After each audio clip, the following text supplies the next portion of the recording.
Hello there everybody and welcome to my channel. I am Mary Iris Jane and today I'll be doing a video on divination and tarot and how the two of them work together, and a little bit about the history of divination and the history of tarot to see where it all comes from. And now it's become so popular, but let's go back together and see where those cards come from and how we can use them for divination. And also I'll be discussing later what's my take on it. Do I believe in divination, and what's my suggestion to use tarot to its best abilities, so that you can get the results that you desire and using the cards for yourself. So let's dive right in. So divination is a way to sense and predict the unseen, the mysteries, right? Things that we might not have access to from our physical perspective. So it's a way to contact divine energies, right? And to really feel them and sense what's their message for us. And prediction and divination don't always go hand in hand, but the goal of divination is really to sense the unseen and to peer into the spiritual world, right? And to see if there's any message for our more physical, embodied human self, right? And so tarot divination is specifically using the cards laid in a spread maybe, or whatever kind of method you use to with the cards. Some tarot readers will really just lay them out without a spread. They'll just read it like a story, right? But the goal is to, as we look into the cards, to see the future. So using tarot for divination is really about seeing in the cards the future and being able to sense information and reflect information that maybe we don't reflect on in our daily lives, right? So it enables us to pull a little bit of the curtain on the spiritual world and get a broader view at what is happening at a physical level, but understanding it deeper at an energetic level, right? And so there are so many ways to use tarot, not just divination. So it can be used for journaling purposes. Some people do patchwork with tarot. So patchwork is a practice where you basically take a card and you go into that card using meditation techniques. Another way to use tarot is writers and artists will just lay down some cards for inspiration and really find new ideas by using the tarot cards, find new stories to tell. So another way to use tarot is to do archetypal work and more of reflection work with the cards, where one dives into the cards a little bit like in the Rorschach, I think it's called, those ink drawings. People will just look into them and see what comes up for them. You can use the tarot cards to do that same kind of psychological work with, right? And so tarot nowadays, it's gone mainstream and it's mostly used as a tool for divination and reflection as well. So yeah, that's about it for the description of what tarot is in brief. But now let's dive into what is the divination history, right? Because it's very vast. It is across the globe, across cultures, and divination takes so many forms, and it is something that's in our collective history, right? So we need to know about it and we need to reflect on it to be able to use divination and to truly understand the art of divination, right? Because you don't need to rely on a tool to divine. in a way to access information about the spiritual world, right? So there's so many tools. I just want you to know there's many tools that you can use. There's many different ways to access spiritual information, and tarot just happens to be one of them, right? And so one of those examples is the Oracle of Delphi and Greece and ancient Greece. So this was happening before Christ, and for 3,000 years there was the Temple of Apollo that would welcome in visitors to come see the Pythia. And the Pythia was some women that were assigned the roles of the high priestesses, and they would channel and access divine information for their clients. And a lot of big empires would use the information to plan whatever moves they wanted to do, to plan a little bit of their their empirical plans. Time you would go to this sacred place and you would simply receive the information from these oracles, from these seers, right? From ancient Greece. And so that is one of them. There's also the throwing of bones in Africa. So this practice is using bones, and depending on how they are they are layered, how they are placed, you can read into the bones and get different messages. There's different practices also, like Aruspice in the Middle Ages, which was practiced by pagans actually. And this is a practice where you look into the entrails of dead animals or sacrificed animals to predict the future or an outcome, and it was often used to answer yes or no questions apparently. And another one is geomancy, which is reading the land, the stones, the soil, and being able to get some information through nature. There's also astrology, which is also very mainstream these days. So reading the stars and the constellations at the time of our birth to understand our destiny, to understand our personality and our future possibly, right? And there's also a neuromancy, which is dream interpretation. There's also palmistry, which is reading the end lines. And one last example of divination is in Mesoamerica. The Aztecs would practice the art of divination by scrying into a body of water,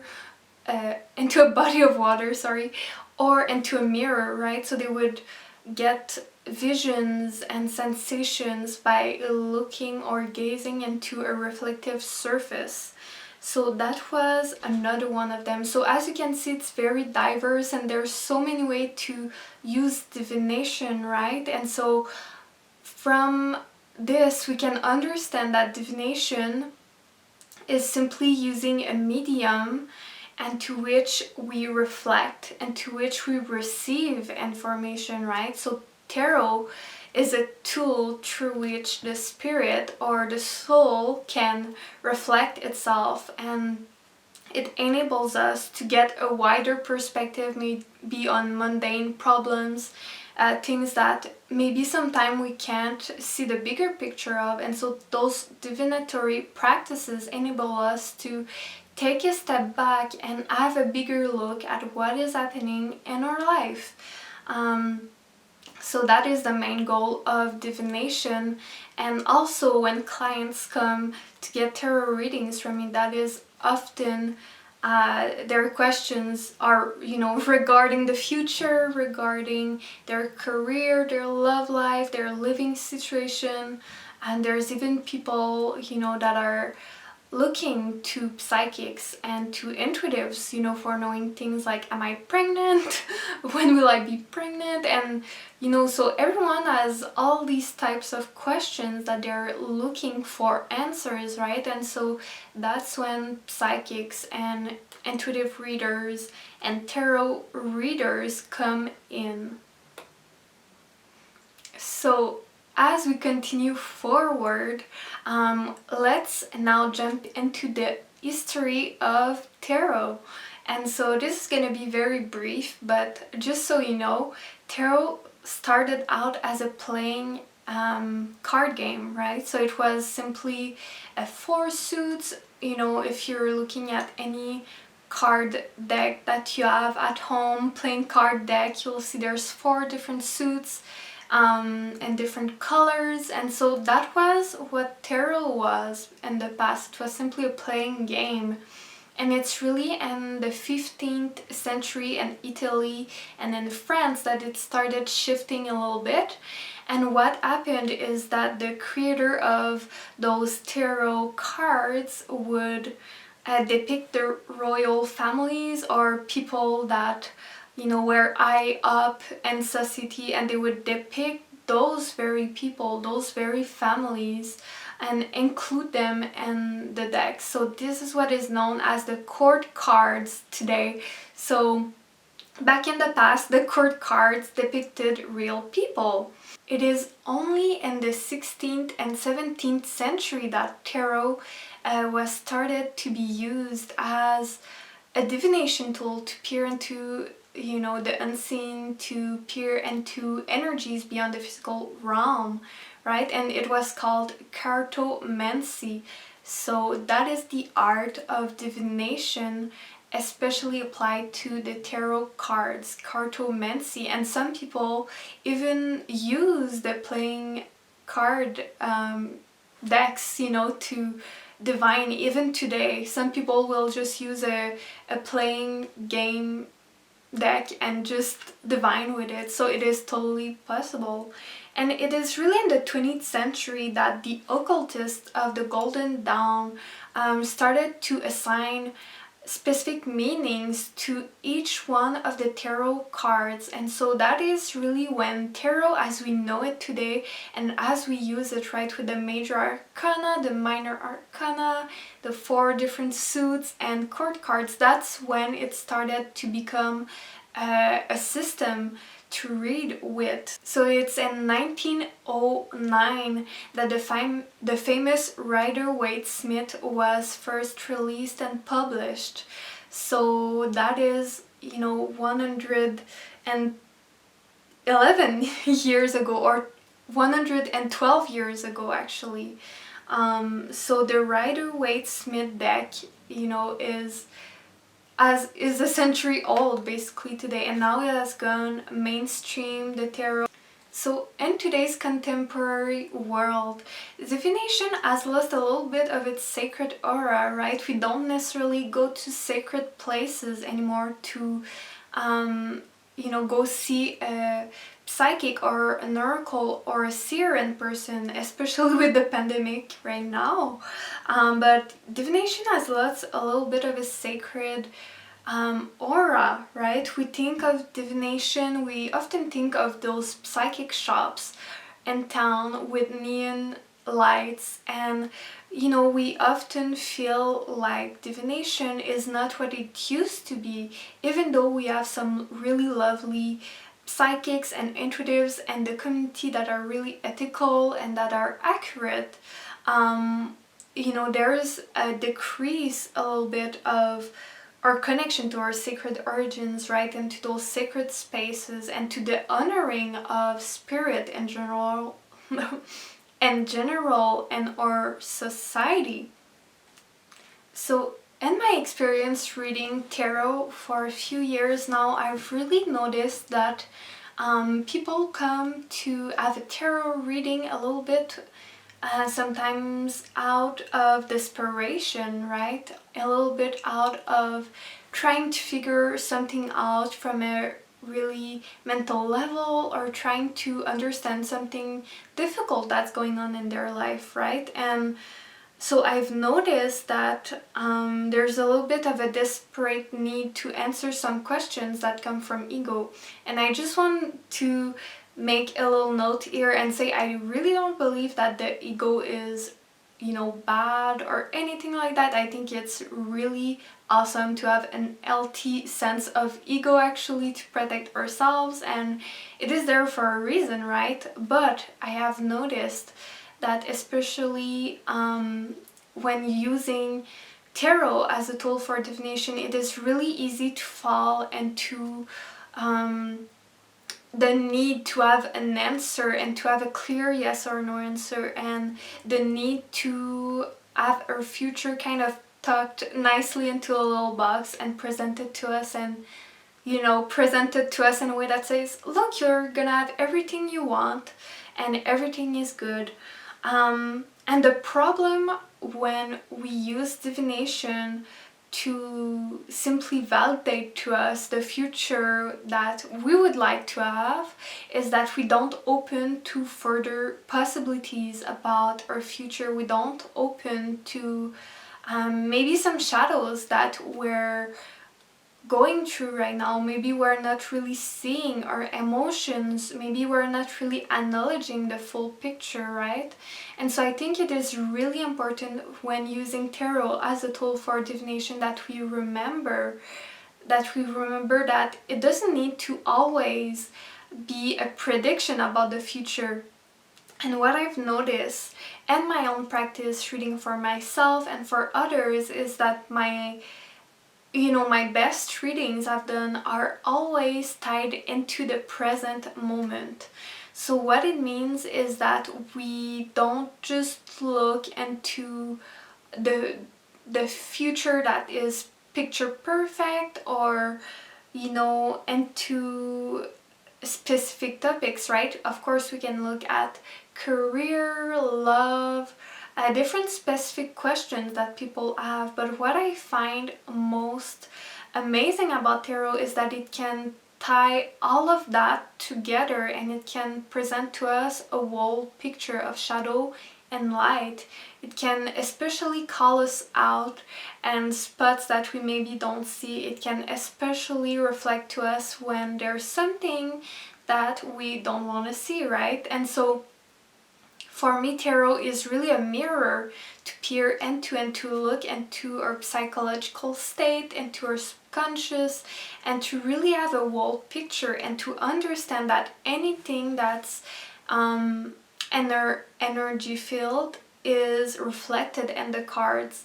And what that means for me is that we can look at our emotions, right? We can look at situations that are going on in our lives, and what's really beautiful with tarot is that you get to see, first off, you get to see the energy, the patterns in your life, the subconscious patterns and the conscious patterns. And you also get to see how that affects the physical, right? Because when you do a spread, you can actually see the threads, the energy threads, and often that's how we're able to make a prediction about any future. And when I make a prediction using tarot, I'm always very careful and I'm always very honest. So I don't make a prediction just out of the blue, like, oh, this is gonna happen and it's 100% certain, right? For example, if I were to pull out the death card, I won't say this means that someone is gonna die, because that's simply not the truth, right? The death card can mean many things, but it can happen in some situations that you have many different cards that tie in together, and you can see an energetic signature that tells you something is gonna happen here. And so that is the big difference to make, and divination is to be able to kind of tune into that energy and being able to see and discern what that energy means, right? So I want to tell a story about when I first started reading tarot, and I was just reading tarot for myself at the time, and I remember I was seeing someone romantically speaking, and it wasn't going very well, let's say, and I was starting, to learned the tarot and the card meanings and the minor arcana especially, I was beginning, you know, to remember each of the meanings of those cards. And so, you know, I was doing a spread about this situation because I was like, I don't understand what's happening, you know, I don't know what's up with that. And so I actually got really, you know, cards that aren't the most positives, right? I got the 10 of Swords, I remember, I got the 9 of Swords, the 3 of Swords. And so if you know anything about tarot, you know that those are really heavy cards to get. And they're, you know, about mental anguish, they're about heartbreak. And so in that moment I was really confronted to the reality of what I was feeling, but that I didn't want to see, right? I wanted the situation with this person to work well, but it obviously didn't at the time. And so I was really displeased with that reading. I remember I shuffled the cards again and tried to redo the reading, but I got similar cards. I remember it wasn't the exact same cards, but it was the same energy behind it. And so, you know, I wasn't able to face and integrate that message at the time, but now I can see, you know, that divination isn't about validating what we want to see in the future, or to try and, you know, have certainty about our future, because remember, the future can always change. But I had to, with time, you know, detach myself from wanting to be right about my future, or wanting certainty and control about my future. And that's one big thing that working with tarot actually taught me, is to detach from any future outcome, because we're always able to change it. We have free will, remember, so the future is not something that's set in stone. It's not a destiny that's like unmovable, right? We can always change. And my experience to the future is mutative, meaning it's gonna change depending on your thoughts, your actions, your belief system. And it's also gonna change depending on the healing you do, right? So the more healing you do, the more shifts you make in your life, the more empowered you are, and the more aligned you are with yourself, the more that is gonna affect the future timelines, right? And the one that you are most aligned with. And so that is something important to keep in mind as you read tarot for divination purpose, is that divination is not about trying to get certainty. It's really about peering into the spiritual world. So just remember that. So I'd be really curious to know how you use tarot, and if you have any other divination tools that you use, and let me know in the comments below what they are. And yeah, that's it for today's video. Thank you so much for joining me here, and I hope you have a beautiful end of your day. Bye. See you soon.